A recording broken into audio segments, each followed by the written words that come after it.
किसी ने बड़ी कमाल की बात कही है कि मुस्कुराना तो सीखना पड़ता है, क्योंकि रोना तो पैदा होते ही इंसान सीख जाता है। हेलो दोस्तों, मैं राहुल कुमार एक बार फिर एक छोटी सी कहानी। और आज की कहानी आपको सिखाएगी कि अगर ज़िंदगी में ग्रोथ होना बंद हो जाए, जो चल रहा है ठीक है पर कमाल ना हो पाए, आपकी ज़िंदगी में आगे बढ़ना और सक्सेस मिलना बंद हो जाए तो क्या किया जाए। एक व्यक्ति के साथ, एक व्यापारी के साथ यही समस्या थी और वो एक गुरुजी को मानता था, उनके आश्रम जाता था। एक दिन वह उनके आश्रम जाता है और उन्हें अपनी समस्याओं के बारे में बताता है। उन्हें बताता है कि महाराज, मुझे कुछ ऐसा बताइए जिससे मैं अपनी ग्रोथ कर सकूं, क्योंकि मेरी ज़िंदगी में ग्रोथ नहीं हो रही है, ज़िंदगी में सब कुछ अच्छा नहीं चल रहा है, कुछ अचीव नहीं हो पा रहा है, कुछ कमाल नहीं हो रहा है। ऐसा लगता है कि ठीक तो चल रहा है पर बहुत कुछ अच्छा नहीं चल रहा है। वो बहुत अच्छा होने का मंत्र क्या है वो आप मुझे बताइए।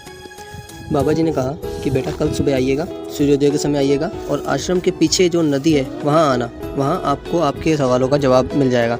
ये जो व्यापारी था ये सोचने लगा कि ऐसा क्या है जो कल सूर्योदय के समय बताएंगे।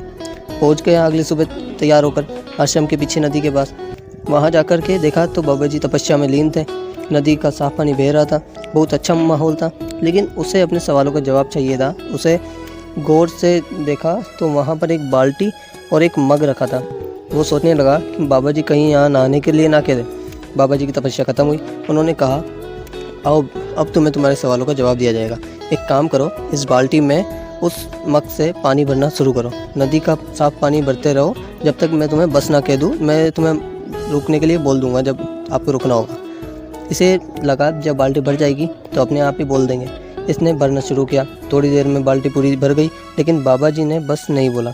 इसको भरते चले जाना था।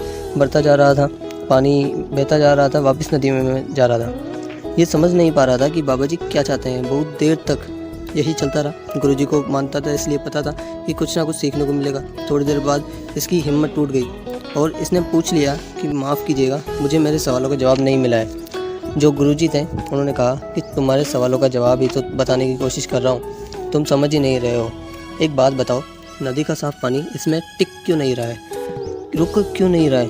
उस व्यापारी ने कहा कि बाल्टी भर चुकी है महाराज, इसलिए इसमें पानी नहीं रुक रहा है। गुरुजी ने कहा कि बस यही बाल्टी तुम्हारा दिमाग है, ये पहले से ही भरा हुआ है। तुम्हें लगता है कि जो तुमने सीखा है, जो तुम्हारे पहले ज्ञान इसमें रखा है वो पर्याप्त है ज़िंदगी बदलने के लिए, लेकिन नहीं, तुम्हें इसे खाली करना पड़ेगा, तभी तुम कुछ नया सीख पाओगे, कुछ नया अपनी ज़िंदगी में कर पाओगे। और यही सब हमारी आपकी ज़िंदगी में चल रहा है। हमारा दिमाग पहले से ही फालतू के ज्ञान से इतना भरा हुआ है कि कुछ अच्छी बातें सीखना अलाउ ही नहीं करता है। अगर आप इसमें कुछ सीखना चाहते हो, कुछ इस दिमाग में अच्छी बातें डालना चाहते हो, तो पहले अपने इस दिमाग को खाली करना पड़ेगा। और आप भी अपनी ज़िंदगी में कुछ नया सीखते हुए अपनी ज़िंदगी के गोल्स, ड्रीम्स पूरे करना चाहते हो, तो आज ही नीचे दिए गए नंबर पर कॉल कीजिए और जानिए क्या है वो जिसने लाखों लोगों की ज़िंदगी को बदला है। Thank you. Wish you wealth. You can if you think you can.